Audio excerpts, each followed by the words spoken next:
والمرسلين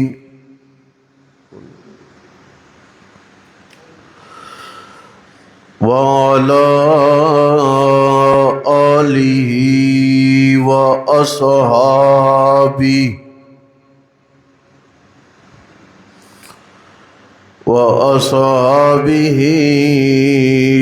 أجمعين.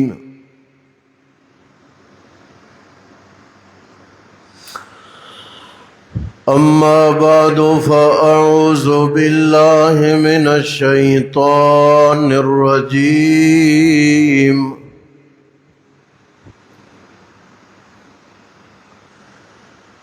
بسم الله الرحمن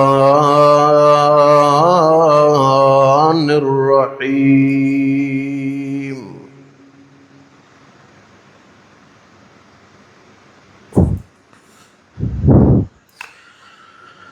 يا أيها الذين آمنوا اتقوا الله حق تقاته ولا تموتن إلا وأنتم مسلمون.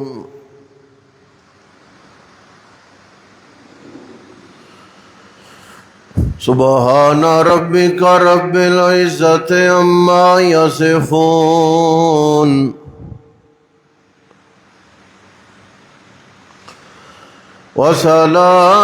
وسلام على المرسلين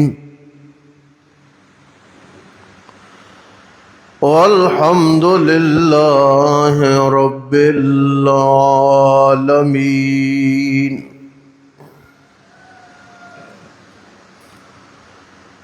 اللهم صل على محمد وعلى آل محمد كما صليت على إبراهيم وعلى آل إبراهيم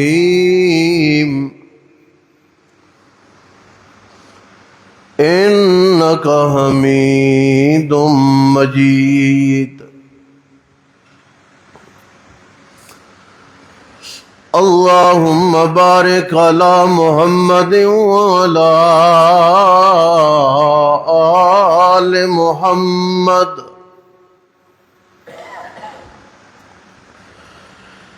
كما باركت على إبراهيم وعلى آل إبراهيم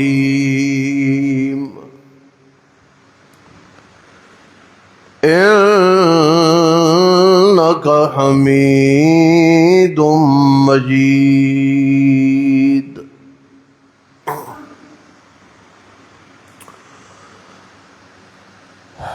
نواسہ رسول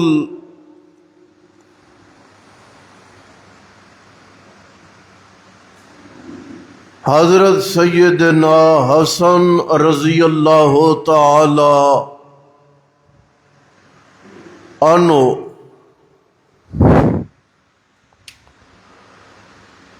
اور سیدنا حسین رضی اللہ تعالی عنہ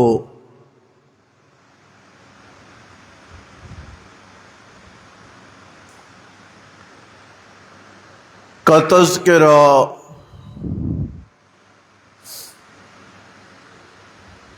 گزشتہ مختصر میں کر چکا ہوں.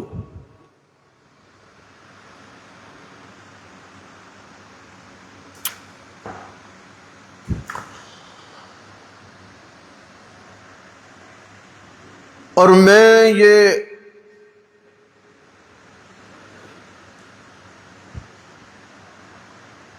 بیان کرتے ہوئے اس بات پہ بڑا زور دے رہا ہوں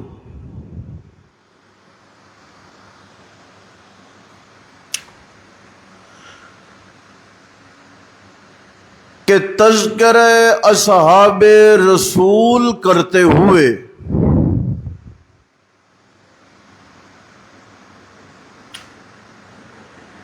اصل ہماری ضرورت ہے وہ سبق حاصل کرنا،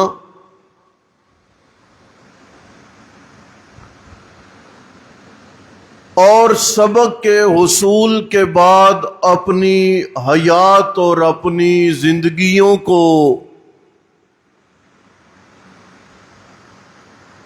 بدلنے کی سعی اور کوشش کرنا۔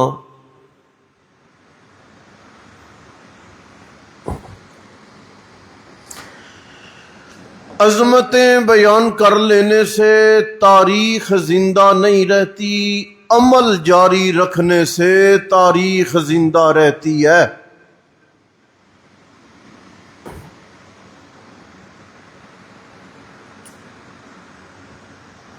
نعرہ لگا لینے سے نظام نہیں رہتا، بلکہ کردار زندہ رکھنے سے نظام طاقتور بنتا ہے۔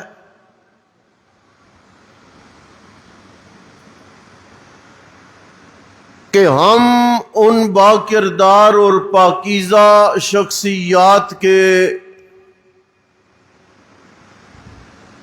نظام حیات کی جانچ کر کے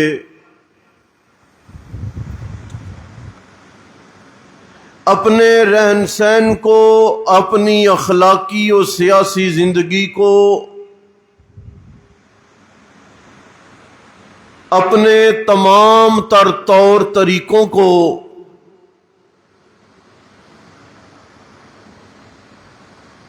ادھر آگے ہو کے بیٹھیں سارے، اتنے دور کیوں بیٹھتے ہیں آپ؟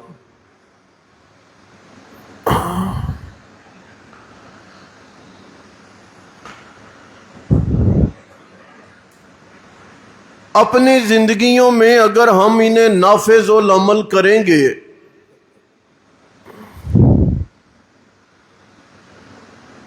حضرت ابو بکر صدیق سچائی میں با کمال ہے، تو ہم نے اپنی زندگی میں اس سچائی کو نافذ العمل کرنا ہے۔ حضرت عمر عادل ہیں، تو ہم نے اس عدل کو اپنی زندگی میں نافذ العمل کرنا ہے۔ حضرت عثمان حیا دار ہیں، تو ہم نے ان کی حیا کو، سخاوت کو نافذ العمل کرنا ہے۔ اگر ہم حیا دار نہیں تو ہم عثمانی نہیں، اگر ہم عادل نہیں تو ہم فاروقی نہیں، اگر ہم سچے نہیں تو ہم صدیقی نہیں، اگر ہم اپنی جرت اور توانائی کو دین پر صرف کرنے والے نہیں تو پھر ہم حیدری۔ بات سمجھنے کی یہ ہے۔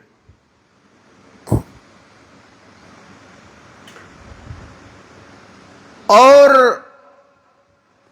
میں آپ کو آج حضرت حسن رضی اللہ تعالی عنہ کی ایک روایت سنانے لگا ہوں،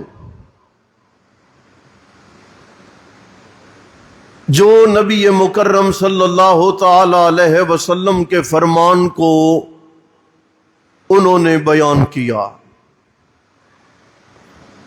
تو جو ہے نا آپ کی،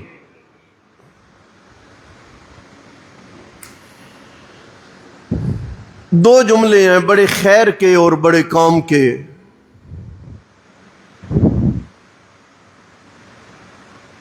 آپ کو اندازہ ہو جائے گا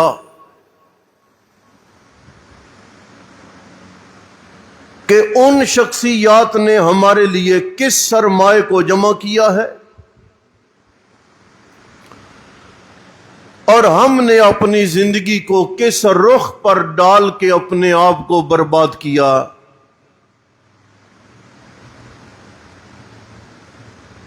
سنیں اور اس درس کو پکائیں، ہمیں کرنا کیا ہے۔ قال النبی صلی اللہ تعالی علیہ وسلم، امام الانبیاء حضرت محمد الرسول اللہ، بولو ایک فرمان ہے نبی مکرم علیہ السلام نے فرمایا سب سے بڑا بندہ بخیل اور کنجوس وہ ہے کہ میرا نام اسم گرامی محمد اس کے سامنے لیا جائے اور وہ میرا نام سن کے درود نہ پڑھے۔ اس کائنات میں سب سے زیادہ بخیل اور کنجوس وہ بندہ ہے، لہذا مال کی سخاوت بھی سخاوت ہے، لیکن سب سے بڑی سخاوت یہ ہے کہ بندہ اللہ کے نبی علیہ السلام کا اسم گرامی آئے تو درود پڑھے۔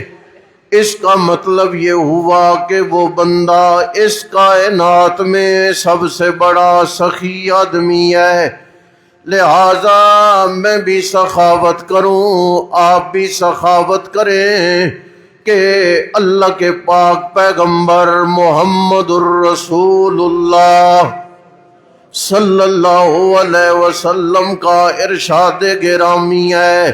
حضرت حسن رضی اللہ تعالی عنہ حدیث بیان فرما رہے ہیں، حضرت علی المرتضیٰ اپنے والد گرامی سے سنا ہے، اور حضرت علی المرتضیٰ رضی اللہ تعالی عنہ نے حضرت محمد الرسول اللہ صلی اللہ علیہ وسلم سے سنا ہے۔ حدیث کیا ہے؟ دو جملے ہیں، فرمان ہے نبی علیہ السلام کا۔ پہلا جملہ آپ علیہ السلام نے فرمایا اطعم الطعام، اگر کوئی آدمی مسافر ہے، غریب ہے، نادار ہے، کمزور ہے، اسے کھانا کھلانے کی عادت بنا لو۔ تم کسی کے لیے دسترخوان وسیع کرو گے، اللہ تمہارے رزق میں اضافہ کر دے گا۔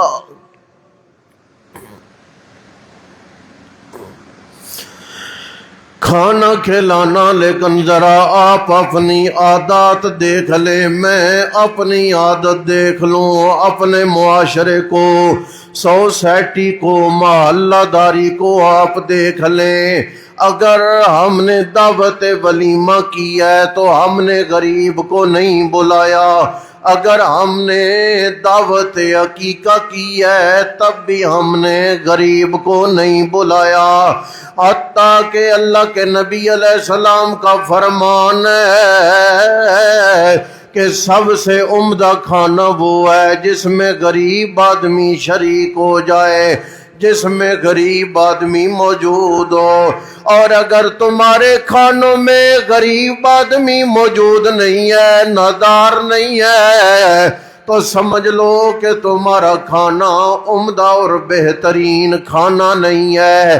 اس لیے دین کے اندر آپ اگر دیکھتے جائیں، قرآن دیکھیں، حدیث کا مطالعہ کریں، آپ کو اندازہ ہو جائے گا کہ اللہ کے نبی علیہ السلام نے مسکین اور یتیم کے متعلق کتنی باتیں بیان فرمائی ہیں۔ کچھ لوگ ہیں کہ جو کھانا نہیں کھلاتے، طنز کرتے ہیں، لوگوں کی عزت خاک میں ملانے کی کرتے ہیں۔ اللہ تعالیٰ کے قرآن نے کہا تھا قارون کو کہ تو بڑا مالدار ہے، پیسے والا ہے، سرمایہ والا ہے، اور اللہ تعالیٰ نے تمہیں دولت اور مال کی نعمت سے نواز رکھا ہوا ہے، لہذا غریبوں پر خرچ کیا کر، یتیموں پہ خرچ کیا کر، مسکینوں پہ خرچ کیا کر۔ آگے سے جواب دے کے کہتا ہے انما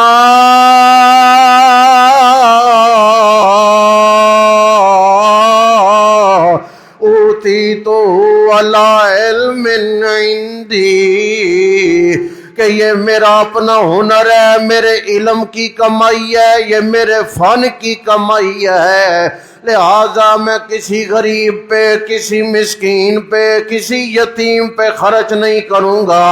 لہذا آپ دیکھ لیں قارون کا نتیجہ کیا نکلا ہے، حشر کیا ہوا ہے۔ اللہ فرماتے ہیں فَخَسَفْنَا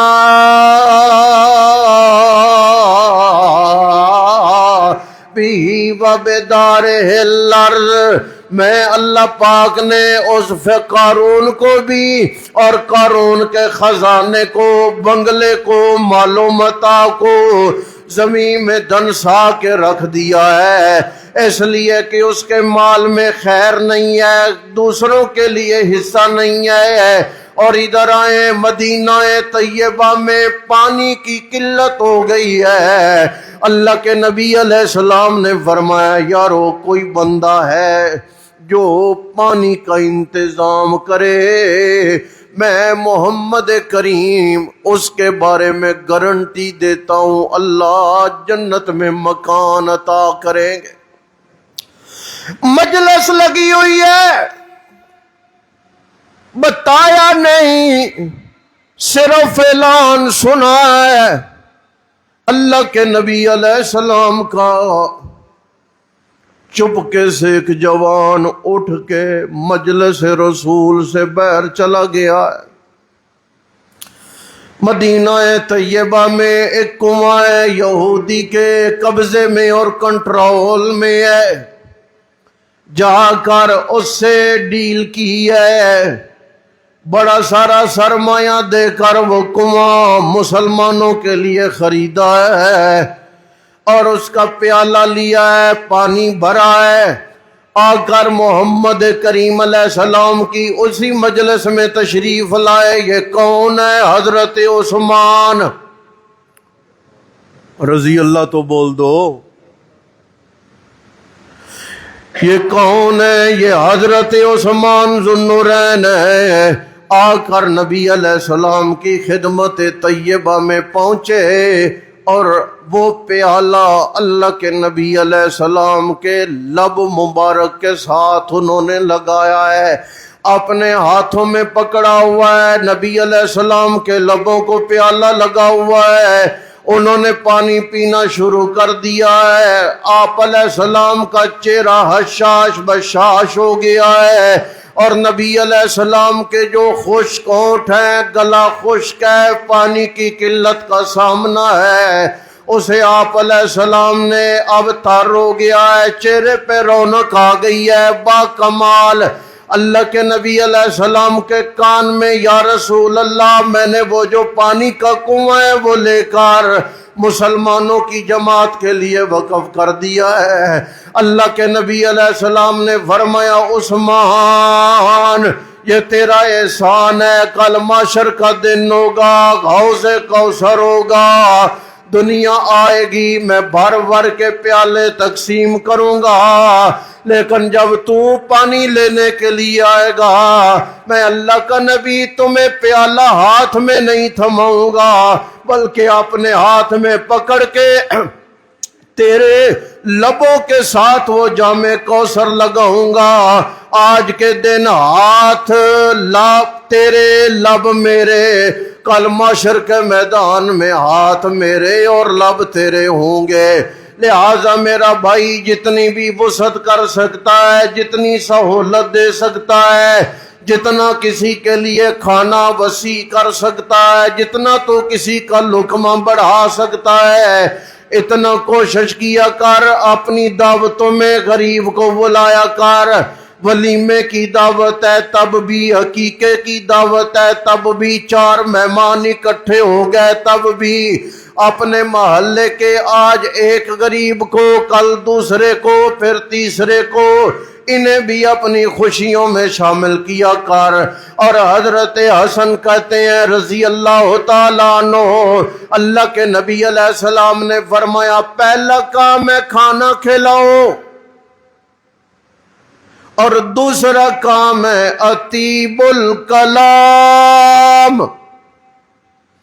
جب اپنی زبان سے جملہ نکالو گالی نہ دیا کرو، کسی کا گیلا نہ کیا کرو، بلکہ عمدہ بول بولا کرو، تہذیب کے دائرے میں رہ کر بولا کرو، شائستہ گفتگو کیا کرو۔ کو گالی دیتا ہے جواب گالی سے نہ دیا کرو، بلکہ تمہارا رنگ روپ، تمہاری زبان، تمہارا لہجہ یہ عمدہ ہونا چاہیے، شائستہ ہونا چاہیے، پتہ چلے کہ یہ مسلمان کلام کر رہا ہے، لہجہ ترش نہیں ہونا چاہیے، کڑوا کو سیلا نہیں ہونا چاہیے، بلکہ یہ زبان ہے، اللہ تعالیٰ نے اس میں ہڈی نہیں رکھی، یہ نرم و نازک ہے، تاکہ تمہاری زبان کا بول بھی نرم و نازک ہونا چاہیے۔ زبان سخت نہیں ہے، تمہاری زبان کا جملہ بھی سخت نہیں ہونا چاہیے۔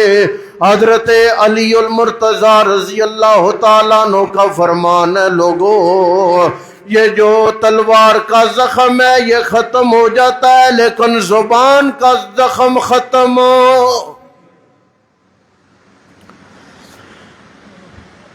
گالیاں معاف نہیں ہوتی، گلے معاف نہیں ہوتے، ان کا درد بندے کے وجود پہ رہتا ہے، دھوکہ معاف نہیں ہوتا، دغا بازی معاف نہیں ہوتی، اس لیے فرمایا وَأَطِیبُ الْکَلَامِ،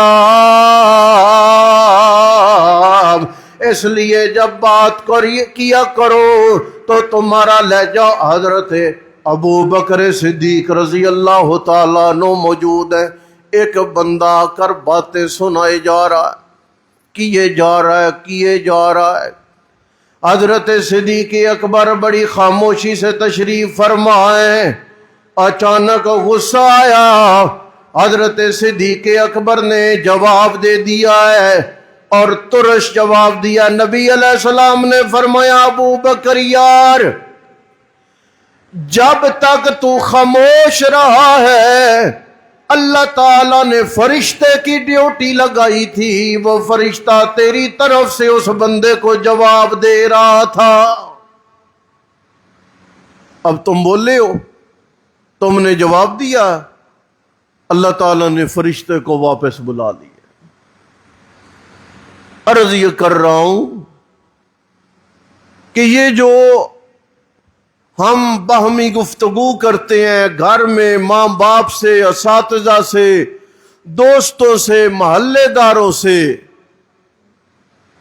اس میں آپ خوبصورت طریقہ، نرم لہجہ، نبی مکرم صلی اللہ علیہ وسلم کے بارے میں قرآن نے کہا ہے نا جی، فَبِمَا رَحْمَةٍ مِّنَ اللَّهِ لِنْتَ لَهُمْ، اے میرے نبی اگر میں آپ کو نرم مزاج نہ بناتا تو کوئی بھی آپ کے قریب بیٹھنا نہ گوارا کرتا۔ یہ دور دراز کے تھکے ماندے لوگ جو آپ کی مجلس کا حصہ ہیں نا، اس کی اصل بنیاد ہے آپ کا نرم لہجہ، آپ کی مہذب گفتگو، آپ کا پرسکون انداز، اس وجہ سے یہ لوگ آئے دن آپ کے قریب۔ آپ یقین جانیں اگر آپ سیرت النبی کو پڑھیں نا تو آپ کو پتا چلے گا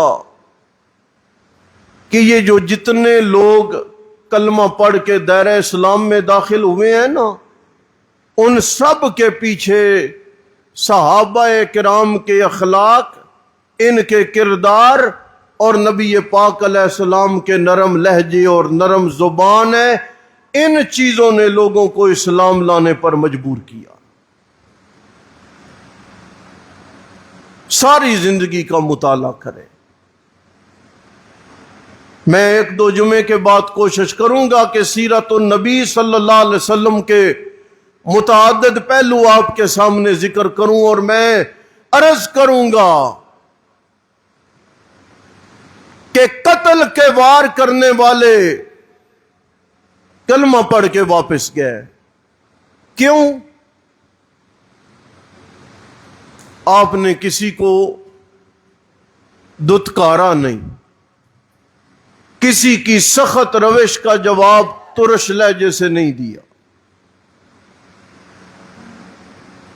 بلکہ ایک ترتیب، ایک طریقہ، ایک سلیقہ مندی تھی آپ کی۔ قافلے آتے نا وفد کافروں کے، تو نبی علیہ السلام انہیں مسجد نبوی شریف کے قریب ایک مہمان خانہ بنایا ہوا تھا، وہاں پہ کافروں کو جگہ دی۔ کیوں جی؟ کوئی دعوت نہیں ہو رہی، کوئی تبلیغ نہیں ہو رہی، وہ چونکہ مسجد کے قریب ہیں، آپ کی آمد و رفت کو، صحابہ کو، معاملات کو، مسجد کے امور کو دیکھ رہے ہیں۔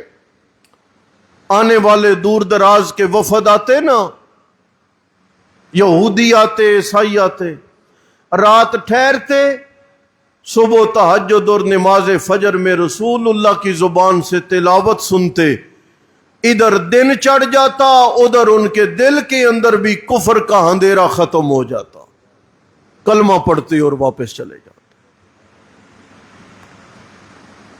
آپ بھی اپنی زندگی کی عمدہ ترتیب بنانے کی کوشش کریں، دینداری کو مقدم کریں، شائستگی کو مقدم کریں۔ بد زبانی زندگی گزارنے کا کوئی حل نہیں ہے، بد چلن ہونا، اپنی روش اور اپنے طریقے اور سلیقے کو بدلنا، ادب آداب کو سامنے نہ رکھنا، حماقت اور بےہودگی کو فروغ دینا، یہ قطعاً انسانیت نہیں ہے، نہ ایسا انسان ہوتا ہے۔ انسان جو ہے نا جی، یہ انس سے ہے، انس، اور انس کس کو کہتے ہیں؟ پیار اور محبت کو۔ ایسا ہی ہے نا جی، انس کسے کہتے ہیں؟ پیار اور محبت کو۔ زور لگانے کے لیے تو جانور بھی اللہ نے کافی پیدا کر لیے تھے، انسان کو بنایا ہے نا۔ آخری بات کہنے لگا ہوں تو اللہ انسان کا تذکرہ کرتے ہوئے کہتے ہیں علامہ آدم، ہم نے آدم علیہ السلام کو علم سکھایا۔ انسان کی پہچان علم ہے، شناخت علم ہے، تعارف علم ہے۔ سخت روش، بد چلن، بےہودگی، یہ انسان کی شناخت اور انسان کی پہچان نہیں ہے۔ تو حضرت حسن رضی اللہ تعالیٰ عنہ فرماتے ہیں، رسول اللہ نے فرمایا کھانا کھلاؤ غرباء کو، اور جب بولنے لگو نا تو عمدہ گفتگو کیا کرو، تہذیب کے دائرے میں رہ کر گفتگو کیا کرو، سلیقہ مندی سے گفتگو کیا کرو۔ اللہ تعالی ہمیں عمل کی توفیق نصیب فرمائے۔ وما علینا الا البلاغ۔